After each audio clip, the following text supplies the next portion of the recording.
आज हमारे साथ इनेलो के प्रवक्ता और यारी जो संस्था है उसके चेयरमैन रणबीर लोहान जी हमारे साथ हैं। आज रणबीर लोहान जी से हम हर पहलू की बात करेंगे, राजनीतिक बात भी करेंगे और सामाजिक बात भी करेंगे।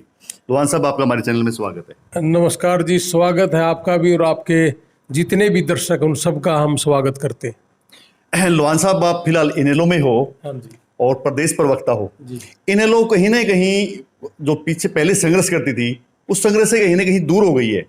पहले सड़कों पे काफी दिखाई देती थी, आजकल इनेलो सड़कों पे नहीं दिखाई दे रही है। एक सिर्फ हल्का सा इनका प्रचार रह गया है, इनेलो पार्टी है, सड़कों पे क्यों नहीं आ रही है? नहीं, ऐसा नहीं है। देखिए, हम पिछले दिनों आपको पता ही होगा कि भाई हमारा जो यूथ का था, जहाँ ये एचपीएससी के अंदर 1.5 करोड़ रुपये मिला था, तो हम पूरे हरियाणा भर के जितने भी यूथ थे हमने वहाँ प्रदर्शन किया था और गिरफ्तारी भी दी थी। हमारी फोटो में भी आई थी, अर्जुन चौटाला जी और कर्ण चौटाला जी ने भी गिरफ्तारियाँ दी थी। हमारा यूथ की जो टीम है हमने फिलहाल भंग कर रखी है और पूरे हरियाणा भर में हमने हर हल्का वाइज प्रभारी बना दिए, ताकि हम और अच्छा सा यूथ जो काम करना चाहता, जो हमारी नज़रों से दूर था, उनको एक अच्छी पोस्ट पे लेके और काम करें। इसीलिए हमने कुछ दिन के लिए वो भंग कर दी थी, लेकिन हमारा यूथ काम कर रहा है, कोई दिक्कत वाली बात नहीं। कोई किसी भी यूथ का सड़कों पे कोई प्रदर्शन नहीं है, बल्कि आप कह रहे हैं कि एचपीएससी का जो पहले हुआ था उसमें तो नवीन जैन ज्यादा सुर्खियां बटोर गए थे। नहीं, नवीन जय हिंद तो शायद हमारे से बाद में आया था। हम उससे पहले हमने वो प्रदर्शन भी किया था और हमें पुलिस गिरफ्तार करके लेके गई थी। नवीन जय हिंद का तो इतना ज़्यादा हरुक्का रोड़ा हम मेरी समझ में आम आदमी पार्टी में भी नहीं रहा। अब वो एक अलग चीज़ है कि वो थोड़ा सा शोर शराबा थोड़ा सा ज़्यादा कर लेता होगा, लेकिन हमारी टीम एज इट इज काम कर रही है। शोर करने के लिए तो इनेलो प्रसिद्ध थी, शोर तो इनेलो के करते थे, सड़कों पे आगे पेड़ काटते थे, रोड रास्ते जाम करते थे। लेकिन आजकल सारी चीजें क्या नया ट्रेंड आ गया क्या? नहीं, जो रोड काटने वाले और पेड़ काटने वाले लोग थे ना, वो इन लोग जेजेपी में चले गए। अब यहाँ सभ्य और पढ़े लिखे लोग हैं और हम किसी भी तरह का देश का और प्रदेश का नुकसान नहीं करना चाहते। और हमारे जो नेता हैं अभय सिंह चौटाला जी, उन्होंने बार बार कह रखा है इस देश के लिए हमने काम करना, पहले देश है। आज महंगाई किस स्तर पर चली गई है? हाँ। इनेलो चुप है? नहीं, हम हर रोज अभय सिंह जी का अगर बयान पढ़ोगे, हर रोज अभय सिंह जी बेरोजगारी पे भी और ये जो महंगाई है इस पे भी हर रोज हमारा प्रेस कॉन्फ्रेंस चंडीगढ़ में होती है। हर रोज आज उठाने का काम कर रहे हैं। लेकिन अब जैसे नेताजी हमारे 10-15 दिन के लिए विदेश गए हैं, तो इसलिए कह सकते हो कि 10-15 दिन के लिए हम थोड़े शांत बैठे। यानी कि नेता अगर आपका विदेश चला जाए या कहीं चला जाए तो बाकी कार्यकर्ता देखते रहेंगे सारा नजारा? नहीं, देखो, मेरा काम तो है टीवी पे जाना, डिबेट करना। हमारी टीम लगातार डिबेट कर रही है। अगर आप दिल्ली देखोगे तो हर चैनल पे हमारे कार्यकर्ता जा रहे, हर चैनल पे हमारे प्रवक्ता बैठते हैं, हम लड़ाई कर रहे हैं। जी, आप बात खुद पे लेके आ रहे हैं तो मैं खुद भी आ रहा हूँ। हाँ। इनेलो प्रवक्ता लिखते थे आप, जब भी कोई काम करते थे किसी काम में जाके इनेलो प्रवक्ता ने ये काम किया, इनेलो प्रवक्ता उस गांव में देखे गए। आजकल वो इनेलो प्रवक्ता गायब हो गया और यारी इंडिया के प्रेसिडेंट रणबीर लोहान जी आगे आ गए हैं। ये क्या माजरा, क्या इनेलो छोड़ने की तैयारी में हो? नहीं, बिल्कुल इनेलो का हूं मैं। देखिए, जब मैं किसी आदमी को, गरीब आदमी को, आपके माध्यम से भी मैं बताना चाहूँगा कि नारनौंद हल्का हिसार जिला हमने सबसे पहले चूज किया। ये इंडिया, यारी इंडिया पूरे देश के लिए है। ये यारी इंटरनेशनल अमेरिका के नीचे काम करती है और 7-8 देशों में ये यारी इंटरनेशनल काम करती है। इसका हम एक चैप्टर है और करीब 50,000 वॉलंटियर पूरे वर्ल्ड में हमारे हैं। हमने जब भी कहीं जाते हैं किसी सामाजिक काम के लिए, उस सामाजिक काम में यारी इंडिया काम करती है। वहाँ एक प्रदेश का प्रवक्ता नहीं, एक सामाजिक आदमी के तौर पे मैं जाता हूँ और यारी इंडिया के चेयरमैन के तौर पे जाता हूँ। और हमारी जो टीम है, ये हम आपके साथ ही बैठे, ये सारे के सारे मैं बीच में टोकना चाहूंगा, ये यारी इंडिया ये अभी 15-20 दिन से ही बनी है क्या? जैसे पंजाब में उपचुनाव हुआ है, उससे पहले भी आप जाते थे यारी इंडिया के लिए और आपका उससे में जो संबोधन होता था इन लोगों के प्रदेश प्रवक्ता यारी इंडिया के प्रेसिडेंट, ऐसा आता था। आजकल वो इन लोग गायब है। नहीं, मैं आपको फिर बताऊं कि पहले हमारा बहुत से जो बिजनेस था, हमारे बिजनेस में अनबैलेंस थे हम। आपको ही पता होगा कि हमने 10 साल बड़ा सफर किया है।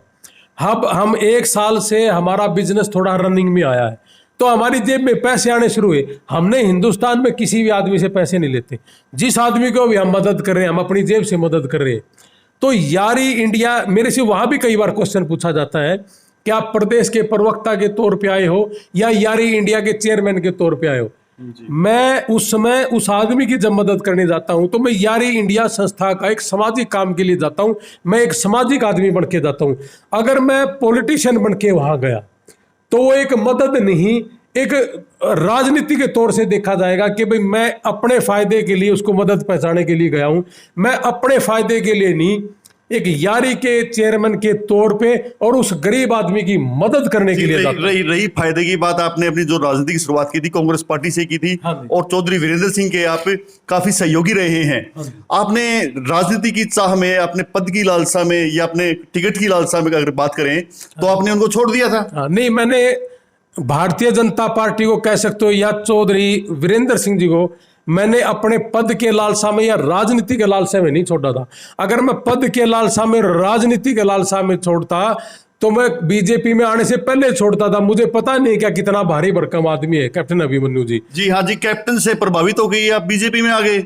नहीं भाई, कैप्टन है, मुख्यमंत्री बनेगा, शायद मेरे को बड़ा पद मिलेगा। ना ना ना ना ना, मुझे पहले भी पता था कि ये क्या बनना है। मुझे ये भी पता था आगे इतना बड़ा भ्रष्टाचार सिर्फ यही करेगा और कोई नहीं कर सकता। इसके पैसे की भूख कभी जिंदगी में खत्म हो ही नहीं सकती। मैं वीरेंद्र सिंह के साथ इसलिए गया था कि जब तक वीरेंद्र सिंह की अपनी एक जगह नहीं बन जाएगी मैं उस लास्ट टाइम तक उसके साथ जाऊंगा। हाँ, अगर यहाँ भारतीय जनता पार्टी में आने के बाद अगर मेरी यहाँ इज्जत होती या कैप्टन अभिमन्यु मुझे इज्जत देता तो मैं ये सोच के आया था अब मैं जिंदगी में कैप्टन अभिमन्यु जी के साथ ही काम कर लूंगा। मैं पद और ये लालसा, मैं बार बार आप लोगों को पहले भी कहा था, मुझे पता था इस बात का। इसमें दो चीज आ गई, कैप्टन अभिमन्यु और बीजेपी पार्टी, दोनों अलग अलग चीजें हैं। आप कैप्टन अभिमन्यु को नहीं छोड़ना चाहते थे या बीजेपी को नहीं छोड़ना चाहते थे? नहीं, मैं जब भारतीय जनता पार्टी में आया तो मैं वीरेंद्र सिंह जी के साथ आया था। उससे पहले भी मुझे कांग्रेस ने बड़ा ऑफर दिया था, लेकिन मुझे सिर्फ वीरेंद्र सिंह देखना था। यहां आके टेलीफोन ना उठाना, बात ना करना, फिर भारत माता की जय झूठे नारे लगवाना, लेकिन धरातल पे कुछ और नेता अपनी जेब में भरने का काम करते कुछ और, तो इज्जत भी नहीं और फिर ये भ्रष्टाचार भी कर रहे हैं। तो मैं यहाँ कैसे रह सकता हूं? बीजेपी में आप कैप्टन अभिमन्यु को छोड़ देते, बीजेपी की बात कर रहे हैं तो आप बीजेपी में तो बहुत सारे ऐसे लोग हैं जो सिर्फ बीजेपी पार्टी की में ही है। हाँ जी। उसमें कैप्टन से क्या लेना? देखिए, यहाँ पे हम सिर्फ और सिर्फ कैप्टन के लिए काम करते थे। मेरा भारतीय जनता पार्टी में किसी के साथ कोई लेना देना था भी नहीं और ना आज है। मुझे लगा कि इस हल्के में कैप्टन अभिमन्यु, और इसके पास पैसे भी बहुत है, ये आदमी लोगों की सेवा भी करेगा और लोगों की इज्जत भी करेगा। मैं तो पहली दफा जब इसके घर गया तो इसने मुझे ये कहा कि मेरे घर मत आया करो, आपने मेरी मदद नहीं करी, जबकि मैंने मदद की क्योंकि मैं तो सारा कुछ लालच छोड़ के गया था। इस आदमी ने मदद नहीं करी, इसने तो मुझे वापस ऑप्शन ये दे दिया कि जाके राजनीति कर भाई, आप तो मेरे साथ लड़ने वाले आदमी हो। बात रही कैप्टन अभिमन्यु यहाँ से जीते, चुनाव जीते, 5 साल तक उन्होंने शासन किया। 5 साल के दौरान इतने कार्य किए गए हैं, रिकॉर्ड तोड़ कार्य किए नाणुद में, कॉलेज की बनाए गए हैं, चौपालें बनाई गई हैं, तो आप उनके विकास से प्रभावित नहीं हुए? बिल्कुल भी उसके काम से प्रभावित नहीं हुए। यहाँ पे जितने भी रोड बने, आपने देखा भी होगा कि एक बकलाना से बड़ छप्परगार मोड़े का रोड बना था, आज बना और अगले दिन बोरी भर ली ने रोडियों की, और बार बार कहा ठेकेदार को, और ठेकेदार ने कहा कि जा मेरा क्या बिगाड़ेगा। चार कॉलेज बने हैं, 4 ITI बनी है। आप बहनी मीरपुर का स्कूल देखो, आप बास का स्कूल जाके देखो, आप देखते रह जाओगे। ये स्कूल ओम प्रकाश चौटाला जी के टाइम में बहुत गजब के चलते थे। इंडियन नेशनल लोकदल पार्टी की जब सरकार आई उस समय ना तो नकल लगती थी और टीचर थे। आज स्कूलों का हाल तो देखिए, 40,000 से ज्यादा तो टीचर नहीं है और 175 कॉलेज, हम आप कॉलेज की बात कर रहे हो, ये बिल्डिंग खड़ी कर दी ये अपना कमीशन खाने के लिए। आपको पता है कि राम कुमार गौतम ने अभी बास में ये कहा कि अजय तो कमीशन खाओ खोर था। अरे उनके मुंह पे जो कमीशन खोर कह दिया, इससे बड़ा और क्या सबूत लोगे? और मैं कह रहा हूं कि कमीशन खोर था। नहीं, 2.5 साल के दौरान जो मौजूदा विधायक राम कुमार गौतम जी, उन्होंने एक ईंट भी नहीं लगाई, तो उसके बेचारे का पल्ला है कि उसका पल्ला छोड़ भी नहीं रखा। और फिर दूसरी बात है, ये भी बकवासे करे यार। 2.5 साल से यूं कहे कि भाई मेरा पल्ला कुछ नहीं है, मेरा पल्ला कुछ नहीं है। मैं तो खाम खाएगा हूं, फिर खाम खाएगा हूं तो छोड़ दे इसने। खाम खा तू पढ़ के न करे बिकेगा, क्यों खाम खाई लोगों का नुकसान कर रहा है? जो सा बनेगा बन जाएगा, अगर कैप्टन बनेगा तो यूं बन जाएगा, यो खुद दोबारा लड़ेगा तो कितने अच्छी डील कर लेगा, या फिर मारा भर के देख लेंगे, कोई जरूरी थोड़ी तेरे थप रही है। लोहान साहब, आप दूसरों पे लाछन लगा रहे हैं ना, खुद पे भी गिरेबान में जाके देखना चाहिए। आप कांग्रेस में गए, आप बीजेपी में गए, आप इनेलो में गए, और अब ये आरोप है कि आप इनेलो को भी बाय बाय कहने वाले हैं। नहीं, मैं क्यों बाय बाय कहूंगा? मेरा ठीक मान सम्मान हो रहा जी। हाँ, अगर मान सम्मान नहीं होगा फिर आगे क्या आगे सोचेंगे।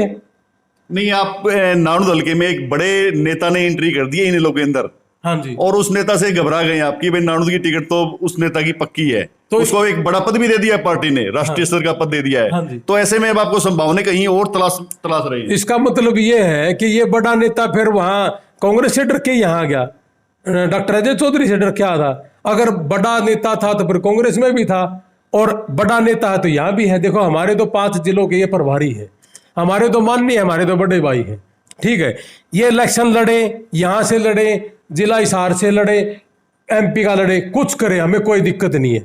हम अपनी तैयारी कर रहे हैं और लगातार तैयारी कर रहे हैं। 2.5 साल के बाद देख लेंगे भाई साहब, इनको टिकट मिलेगी या हमें टिकट मिलेगी, वो तो बात का विषय है। सर लोहान साहब, चर्चा है कि लोहान साहब ने जो टोपी लेके रख ली है, देखते हैं पहनता कब है। मेरी टोपी का कितने जुगाड़ तो बता दो कित है, कोई जान पछाण तो हो, किसी का गल है।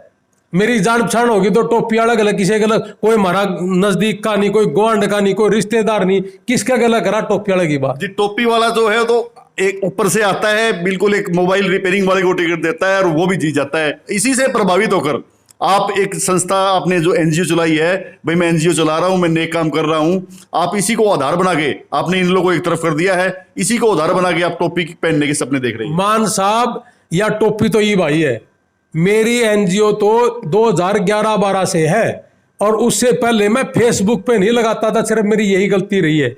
अब मैंने इसलिए लगाया कि लोग 2,000 रुपये दे के भी फेसबुक पर लगाए हैं।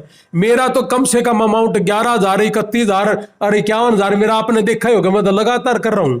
सिर्फ इतना है कि मैं पिछले 6 महीने से ये फेसबुक पे और व्हाट्सएप पे डालने का काम करता हूँ।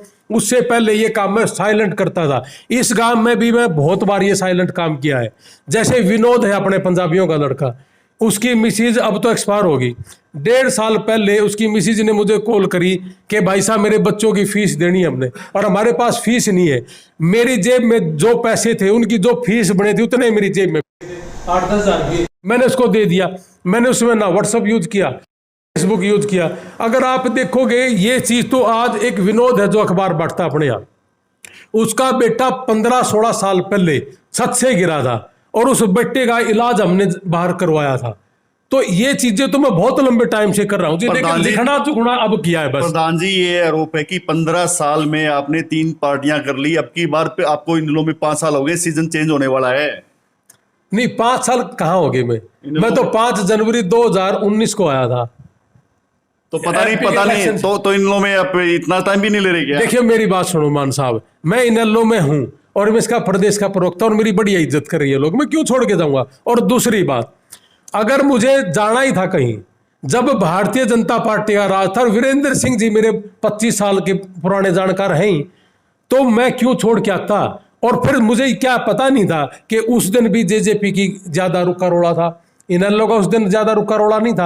आज जेजेपी का रुका रोड़ा नहीं है, आज हमारी इनेलो का रुका रोड़ा। आज हमारी इनेलो का जब रुका रोड़ा है तो मैं क्यों छोड़ दूंगा। हमने तो इसको सींचा है बड़े प्यार से। जो राजनीति की लालसा है ना, आपकी सेवा करने की है, रुपए कमाने की है। ऐसा है जी, अगर रुपये कमाता ना तो विदेश में अपना भाई बैठा है जी, और हॉस्पिटल भी है, 100 एकड़ में बादाम भी ले लिया, और एक हॉस्पिटल तो कल ही परसों लिया है जी। मेरा वीजा लग रहा है, जाकर नोड़ा बैठ कर न मार कर न ट्रक का ड्राइवर उसका गेर है, तो मैं 14-15 लाख रुपये, 8 लाख रुपये, 10 लाख रुपये आराम तक कमा सकूँ।